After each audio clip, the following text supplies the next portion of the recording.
ओबीसींच्या जातीय जनगणनेच्या मागणीसाठी आजपासून भंडाऱ्यातून सकल ओबीसी समाजाची ही यात्रा जी आहे ती या ठिकाणी सुरू होत आहे। मंडल यात्रा काँग्रेसचे वरिष्ठ नेते विजय वडेट्टीवारजी यांच्या नेतृत्वात ही यात्रा जी आहे ती या ठिकाणी सुरू होत। आपण हे दृश्य या ठिकाणी बघू शकतो।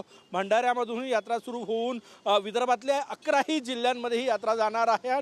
ठिकठिकाणी सभेचं आयोजन करण्यात आलेलं आहे।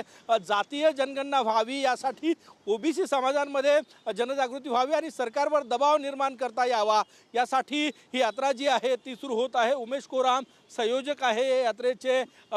सर काय सांगणार, काय काय मागणी आहे थोडक्यात सांगा। नक्कीच मंडल यात्रा ही मागच्या 5 वर्षापासून निघत आहे आणि ही मंडल यात्रा जातीनीय जनगणना ओबीसींची तोही स्वतंत्र कॉलमसह म्हणजे जनगणना तर होईल, जातीनीय सुद्धा होईल, परंतु SC/ST प्रमाणेच ओबीसींचा सुद्धा स्वतंत्र कॉलम आला पाहिजे आणि ह्या मागील 90-100 वर्षापासून तो कॉलम नाही आहे।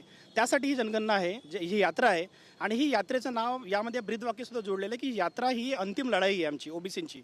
कारण येत्या 4-5 महिन्यांमध्ये जातीय जनगणना संपणार आहे, जी काही जनगणना होईल ती संपणार आहे आणि त्या जनगणनेमध्ये जर ओबीसीचा कॉलम आला नाही तर पुन्हा आमची लढाई अजून तीव्र होईल। परंतु ही अंतिम लढाईसारखी आम्ही लढतोय आणि त्याचा जो काही बिगुल आहे तो भंडाऱ्यातून आम्ही वाजवतो। काँग्रेस नेते विजय वडेट्टीवारजी यांच्या नेतृत्वात ही संपूर्ण यात्रा होणार आहे। माननीय विजय वडेट्टीवार साहेब काँग्रेस नेते म्हणूनच नाही तर ओबीसी नेते म्हणून, आमचे ओबीसी नेते म्हणून, सकल ओबीसी महामोर्चाचे नेते म्हणून ते आमच्या सोबत आहेत। आणखी काही वेगवेगळ्या पक्षांचे नेते सुद्धा आमच्या सोबत राहणार आहेत आणि काँग्रेसचेच नाही तर इतरही पक्षांचे नेते आपल्या सोबत राहतील। विजय वडेट्टीवार साहेब संपूर्ण यात्रेमध्ये सोबत राहणार आहेत। नक्की संपूर्ण यात्रेमध्ये विजय वडेट्टीवारजी सोबत असणार आहे। मी परत एकदा तुम्हाला या संपूर्ण यात्रेचा रूट जो आहे तो या ठिकाणी दाखवतोय। आज भंडारा इथनं या यात्रेची सुरुवात होणार आहे।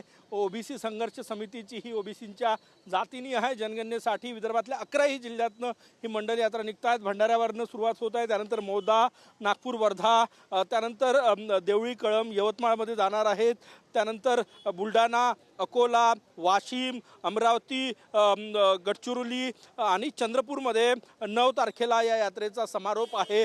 मागणी एकच आहे, ओबीसींच्या जातीनिहाय जनगणनेसाठी ही मंडल यात्रा भंडाऱ्यावरनं सुरू होत आहे आजपासून। कॅमेरामॅन सचिन सयामसह गजानन उमाटे, TV9 मराठी, नागपूर।